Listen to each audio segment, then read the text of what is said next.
আরে গোপালজি, তা তোমার হাতের হাঁড়িতে কি আছে? আগে রসগোল্লা মহারাজ। রসগোল্লা?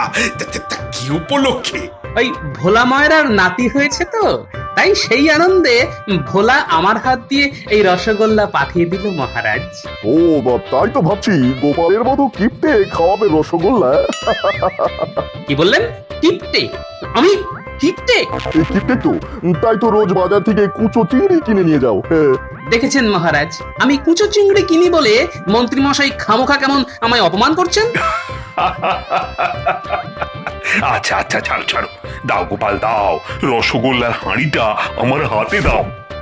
আর তোমরা সকলে সারি দিয়ে আমার সামনে এসে দাঁড়াও দেখি, প্রত্যেককে আমি নিজের হাতে রসগোল্লা দেব।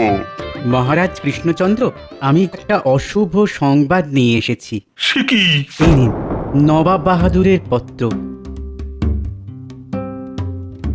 কৃষ্ণচন্দ্র, খুব একটা খারাপ সময়ে তোমাকে এই পত্র লিখতে বাধ্য হচ্ছি।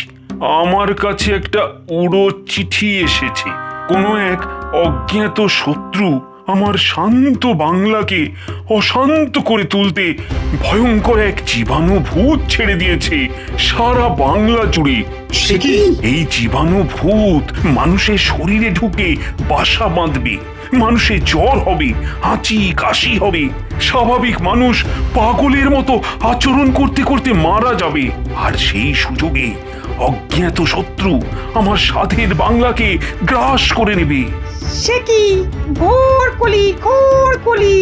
আমার মুর্শিদাবাদে এই জীবাণু প্রকোপ শুরু হয়ে গেছে, তাই তাই সাবধান। নবাব বাহাদুর আপনাদের সকলকে সাবধানে থেকে এই জীবাণুর সঙ্গে লড়াই করতে বলেছেন। ওরে বাবা, এবার কি হবে? শুনেই তো আমার হাত পা কাঁপতে শুরু করে দিয়েছে। এখন এভাবে ভয় পাওয়ার সময় নয় মন্ত্রী মশাই, বরং আসুন নিজেদের মধ্যে ঝগড়াঝাঁটি বিবাদ বিভেদ ভুলে আজ থেকেই আমরা এই জীবাণু ভূতের সাথে লড়াই শুরু করে দিই। আরে দূর, লড়াইটা হবে কি করে? এ তো আর কোনো মানুষ শত্রু নয় যে ঢাল তলোয়ার নিয়ে তাদের যুদ্ধ করব।